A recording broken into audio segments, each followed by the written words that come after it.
मैंने कभी सपने में भी नहीं सोचा था कि जिस हॉस्पिटल में मैं इतने सालों से नौकरी कर रही थी, उसी हॉस्पिटल में एक रात मेरे साथ कुछ इतना खौफनाक होगा जिसे मैं चाहकर भी कभी भुला नहीं पाऊंगी। ये video Delhi haunted hospital series का पार्ट 2 है। अगर आपने इस कहानी का पार्ट 1 नहीं देखा तो मैं सजेस्ट करूंगा कि आप इस वीडियो को देखने से पहले इस कहानी का पार्ट 1 देखें, ताकि आपको इससे पहले की कहानी का आइडिया लग सके। पार्ट 1 देखने के लिए ऊपर दिए लिंक पर क्लिक करें। तो चलिए शुरू करते हैं। अभी तक आपने देखा कि सौम्या 5वें फ्लोर तक पहुंच जाती है और वहां पर उसे वही बूढ़ा दिखता है जो नीचे एक छिपकली से डर रहा था। सौम्या के होश उड़ जाते हैं जब वो बूढ़ा खून को पीते हुए सौम्या की तरफ मुड़कर देखता है। सौम्या देखती है कि ये मरीज और कोई नहीं बल्कि चौथी मंजिल वाला वही बूढ़ा मरीज है जो छिपकली से डर रहा था, या फिर यूं कहिए कि उस मरीज के वेश में कोई काला साया है। बूढ़े मरीज का ये रूप देख सौम्या दहल उठती है। सौम्या कुछ समझ नहीं पाती कि वो क्या करे। उसके हाथ सुन पड़ चुके हैं और बूढ़ा उसे घूर घूर कर देखे ही जा रहा है। कमरे में चारों तरफ शैतानी हंसी, खुशफुसाहटें और चीज़ों को उठा के गिराने की तरह तरह की अजीबोगरीब आवाज़ें गूंजने लगती हैं। सौम्या हड़बड़ाकर जग को फेंक दरवाजे की तरफ भागती है और बाहर कदम ही रखने वाली होती है कि तभी दरवाज़ा धड़ाम से बंद हो जाता है। सौम्या ज़ोर ज़ोर से दरवाजे में हाथ मारते हुए हेल्प करने लगती है, लेकिन वहाँ तो उसकी आवाज़ सुनने वाला भी कोई नहीं है। सौम्या कुछ देर ऐसे ही अपनी मौत से लड़ती है। डरावनी आवाज़ें और भी तेज होती हुई उसकी ओर बढ़ने लगती हैं और तभी अचानक एकदम से सभी आवाज़ आनी बंद हो जाती है। सौम्या धीरे से मुड़कर चारों ओर देखती है और क्या पाती है कि कमरा तो खंडर बन चुका है। ना कोई पेशेंट है और ना ही कोई बेड। टूटी फूटी टेबल्स और फर्नीचर, टूल्स एंड इक्विपमेंट्स और बाकी सारा सामान कमरे में इधर उधर फैला हुआ है। रेनोवेशन का काम यूं ही आधा अधूरा पड़ा है। चारों तरफ मकड़ी के जाले और धूल ऐसी कि मानो जैसे सौम्या की आंखों से कोई झूठ का पर्दा हट गया हो और अब असलियत उसके ठीक सामने है। सौम्या फटाफट दरवाज़ा खोलती है और वो एक बारी में ही बड़े आराम से खुल जाता है। अंधेरे खंडर बने कॉरिडोर में बीचों बीच खड़ी सौम्या एक लंबी सांस भरती है और अपनी जान बचाने के लिए तुरंत लिफ्ट की तरफ भागती है। और तभी सौम्या भागते हुए महसूस करती है कि कोई काला साया उसका पीछा कर रहा है। उसे देखने के लिए सौम्या तुरंत पीछे मुड़ती है कि तभी वो लिफ्ट के दरवाजे से जाकर टकरा जाती है। जल्दबाजी में वो उठकर देखती है कि लिफ्ट तो बंद है। 8-10 बार लिफ्ट का बटन दबाती है पर लिफ्ट कोई रिस्पॉन्स नहीं करती। तो वो लिफ्ट को छोड़ सीढ़ी का रास्ता अपनाती है और तेज़ कदमों के साथ सीढ़ियाँ उतरने लगती है। लेकिन असली डेड एंड तो उसका चौथी मंजिल पर इंतज़ार कर रहा है। सौम्या देखती है कि सीढ़ी तो एक लोहे का गेट लगाकर बंद कर दी गई है। सौम्या दरवाजे में ज़ोर ज़ोर से हाथ मारकर मदद की गुहार लगाती है, लेकिन दूसरी तरफ से कोई भी रिस्पॉन्स नहीं आता और इस तरफ काली परछाई सीढ़ियों से धीरे धीरे नीचे उतरती साफ दिख रही है। ये देखते ही सौम्या दरवाजे को और तेज पीटने लगती है और जैसे ही काली परछाई सौम्या के पास पहुंचती है, दरवाज़ा अचानक से खुलता है। सौम्या देखती है कि वहाँ कोई उसके हम उम्र की कर्मचारी खड़ी है, जो सौम्या की ये हालत देख थोड़ा कन्फ्यूज़न में है कि ये ऊपर पहुँची कैसे। कर्मचारी सौम्या को संभालते हुए पूछती है, अरे बहन क्या हुआ, इतनी घबराई हुई क्यों हो? तभी सौम्या हाफते हुए सीढ़ी की तरफ इशारा करते हुए उसे कहती है कि दीदी वो मुझे। सौम्या बोलते बोलते रुक जाती है क्योंकि उसके पीछे तो कोई काला साया या परछाई कुछ भी नहीं है। अरे क्या हुआ, बोलो ना, तुम ऊपर क्या कर रही थी और ऊपर पहुंची कैसे? सौम्या हिचकिचाते हुए बोलती है, लिफ्ट से। कर्मचारी चौंकते हुए बोलती है, लेकिन लिफ्ट तो बंद है, 5वें फ्लोर तक तो वो जाती ही नहीं है। सौम्या मुड़कर देखती है कि लिफ्ट तो चौथी मंजिल पर ही है। सौम्या तुरंत बटन दबाकर लिफ्ट खोलती है। ये दिखाने के लिए कि लिफ्ट 5वें फ्लोर पर जाती है। उन दोनों की नज़र एक साथ बटन कंट्रोल पैनल पे पड़ती है, जहां वो देखती हैं कि 5वें फ्लोर पर जाने वाला बटन तो बंद है, विच मीन्स कि लिफ्ट तो 5वें फ्लोर पर सच में नहीं जाती। ये देखते ही सौम्या ट्रॉमेटाइज हो जाती है। उसे समझ नहीं आता कि ये हुआ क्या उसके साथ। महिला कर्मचारी सौम्या के चेहरे पर कंफ्यूजिंग एक्सप्रेशंस को नोट करती है और उसे शक की नज़रों से देखती है कि शायद या तो सौम्या झूठ बोल रही है या फिर इसने कोई बुरा सपना देखा है। सौम्या समझ जाती है कि महिला कर्मचारी को उसकी बातों पर भरोसा नहीं हो रहा है, तो वो उसका हाथ पकड़कर अपने वार्ड में ले जाने लगती है, ये बोलकर कि तुम्हें मेरी बातों पर भरोसा नहीं हो रहा ना, तो फिर ये बताओ मुझे 5वीं मंजिल से कॉल किया किसने। महिला कर्मचारी चौंक कर कहती है, 5वीं मंजिल से टेलीफोन? अरे सौम्या, तुमने ज़रूर कोई बुरा सपना देखा होगा। 5वीं मंजिल तो कब से बंद पड़ी है। सौम्या आवेश में आकर टेलीफोन के बटन दबाती है और रिसेंट कॉल लॉग में ये देखने लगती है कि कहाँ कहाँ से कॉल आया है। दूसरी कर्मचारी की भी नज़रें टेलीफोन पर ही टिकी हैं, लेकिन बहुत देर तक टेलीफोन के साथ छेड़खानी करने के बाद भी 5वीं मंजिल से आई किसी भी कॉल का कोई भी सबूत नहीं मिलता। मानो जैसे 5वीं मंजिल से कोई कॉल ही नहीं आई। सौम्या के होश उड़ जाते हैं। वो चकित होकर सिर पकड़कर बैठ जाती है। उसे लगता है कि जैसे उसका दिमाग फट जाएगा। तभी उसे कुछ याद आता है और वो कर्मचारी से कहती है कि मैंने उस बूढ़े मरीज को भी 5वीं मंजिल पर देखा था और उन्होंने ही मुझे 5वीं मंजिल से कॉल किया था। सोते हुए बूढ़े मरीज की तरफ देखकर महिला कर्मचारी कहती है कि अगर मैं मान भी लूँ कि तुम्हें 5वें फ्लोर से कॉल आई, मगर मैं ये कैसे मान लूँ कि वो कॉल तुम्हें इस बूढ़े मरीज ने किया होगा। वो बूढ़ा मरीज तो बेचारा उठ भी नहीं सकता है, और दूसरी बात 5वें फ्लोर पर तो कोई फ़ोन ही नहीं है, वो तो खंडर पड़ा हुआ है।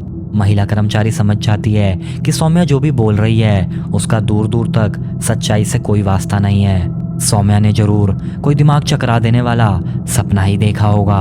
उसे लगता है कि सौम्या लंबे सफ़र से वापस आई है और शायद इसीलिए ज़्यादा काम और स्ट्रेस के कारण ऐसा अजीब व्यवहार कर रही है। वो सौम्या को आराम करने की सलाह देती है क्योंकि सारा काम पहले ही हो चुका है, और उसे कहती है कि मुझे तुम्हारी कुछ तबीयत ठीक नहीं लग रही है। सौम्या को लगता है कि शायद उसकी सहकर्मी उसे पागल समझ रही है, इसलिए सौम्या और ज़्यादा एक्सप्लेनेशन ना देते हुए कहती है कि दीदी, मैं बिल्कुल ठीक हूँ, यहाँ मैं संभाल लूँगी, आप अपने वार्ड में चली जाओ, मैं एकदम फिट एंड फाइन हूँ।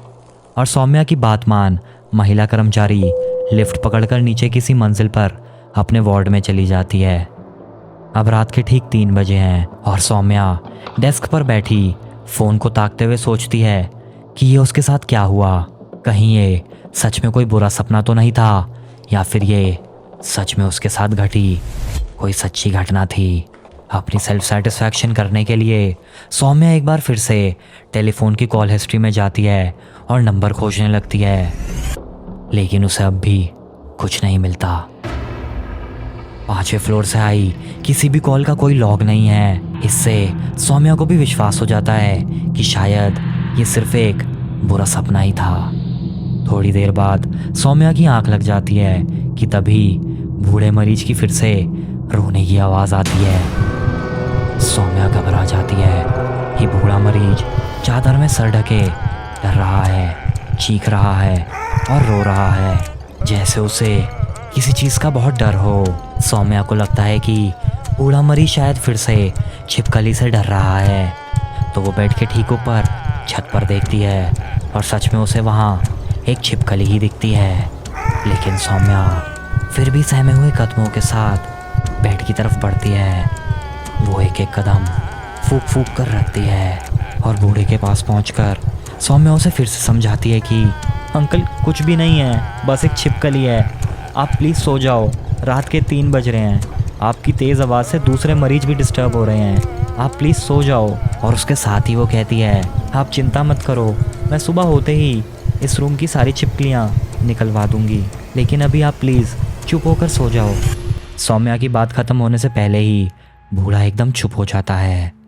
सौम्या को लगता है कि बूढ़े ने उसकी बात मान ली है। सौम्या राहत भरी सांस भरती है और जैसे ही डेस्क पर जाने के लिए मुड़ती है, तभी बूढ़ा मरीज भारी आवाज़ में बोलता है, वो तुम्हें भी मार डालेगी। ये सुनते ही सौम्या को गुस्सा आ जाता है। वो तुरंत बूढ़े की तरफ मुड़ के गुस्से में पूछती है, अरे अंकल, हद कर दिया आपने तो बिल्कुल ही, कौन मार डालेगी मुझे? तभी कुछ सेकंड्स की साइलेंस के बाद बूढ़ा अपने कांपते हुए हाथ से छत की तरफ इशारा करता है। छिपकली को दिमाग में लिए सौम्या परेशान होकर कैजुअली ऊपर देखती है, लेकिन ऊपर देखते ही उसके रोंगटे खड़े हो जाते हैं और वो खड़े खड़े कांपने लगती है। उसकी सलवार से पेशाब निकलकर फर्श पर फैलने लगता है। लाल सुर्ख आंखें डर में इतनी चौड़ी हो जाती हैं जैसे अभी फटकर बाहर आ जाएंगी। आंखों से खून और आंसू एक साथ बहने लगते हैं। छत के कोने में एक काला सा साया हवा में झूलता हुआ नजर आ रहा है। उसकी 2 चमकदार आंखें सौम्या को घूरे जा रही हैं। तभी वो काला साया काले धुएं में बदलकर सौम्या के एकदम नज़दीक आ जाता है और सौम्या के चारों तरफ घूमने लगता है। सौम्या तुरंत वहाँ से भागने की कोशिश करती है कि तभी कमरे का मुख्य दरवाज़ा धड़ाम से बंद हो जाता है। सौम्या कमरे के बीचों बीच खड़ी अपनी मौत का इंतज़ार कर रही है और समझ चुकी है कि अब उसे वहाँ से कोई नहीं बचा सकता। काला साया अजीबोगरीब आवाज़ें करते हुए कमरे में चारों तरफ उड़ने लगता है। सौम्या को जब अपनी जान बचाने का कोई और विकल्प समझ नहीं आता तो वो पास में पड़ी एक साइड टेबल से कैंची जैसा ऑपरेशन करने वाला एक टूल उठा लेती है और उसे हथियार की तरह इस्तेमाल करने लगती है। जब भी वो काला साया उड़ते हुए उसके पास आता है, वो ज़ोर ज़ोर से चिल्ला चिल्ला कर उसी हथियार से उस पर वार करने लगती है। अभी कुछ ही देर बाद अचानक से वो काला साया गायब हो जाता है। सौम्या को लगता है कि वो भाग गया है, लेकिन तभी सौम्या कुछ नोटिस करती है। वो देखती है कि बूढ़ा मरीज जो उठ नहीं सकता था वो अपने बेड के पास नीचे उठकर खड़ा है और अचानक उसकी आंखों का रंग बदल जाता है और बिल्कुल काला हो जाता है, जिसका मतलब बूढ़े के अंदर अब काला साया प्रवेश कर चुका है। सौम्या वहाँ से फिर से भागने की कोशिश करती है, लेकिन तभी सौम्या कुछ ऐसा देखती है कि उसका चेहरा डर से सफ़ेद हो जाता है। सौम्या देखती है कि कमरे में मौजूद सभी मरीज उठ बैठे हैं और सबकी आंखों का रंग काला हो गया है। सौम्या को कुछ समझ नहीं आता। वो अपना सिर नोचने लगती है, अपने बाल खींचने लगती है और तभी सारे मरीज सौम्या की तरफ चलना शुरू करते हैं। सौम्या को चारों तरफ से घेर लेते हैं और कुछ शैतानी मंत्र जाप करते हुए सौम्या के चारों तरफ चक्कर लगाते हैं। खुद में काले साये को समाये बूढ़ा मरीज घेरे में प्रवेश करता है। सौम्या के सामने खड़े कुछ मंत्रों का जाप करते हुए सौम्या की तरफ उंगली से इशारा करता है। असहाय सी खड़ी सौम्या कुछ नहीं कर पाती और देखते ही देखते सौम्या हवा में उड़ने लगती है। हवा में झूलते हुए सौम्या ज़ोर ज़ोर से चीखती चिल्लाती है, पर उसकी आवाज़ वहाँ सुनने को कोई मौजूद नहीं होता। हवा में उड़ते हुए उसका पूरा शरीर अकड़ने और चारों तरफ खींचने लगता है और जब सौम्या कुछ भी नहीं कर पाती तो वो मन ही मन में हनुमान चालीसा का जाप करने लगती है और जाप शुरू करने के कुछ ही देर बाद वो धड़ाम से फर्श पर गिर पड़ती है और मौका पाते ही सौम्या कैंची जैसे हथियार से बूढ़े मरीज पर टूट पड़ती है।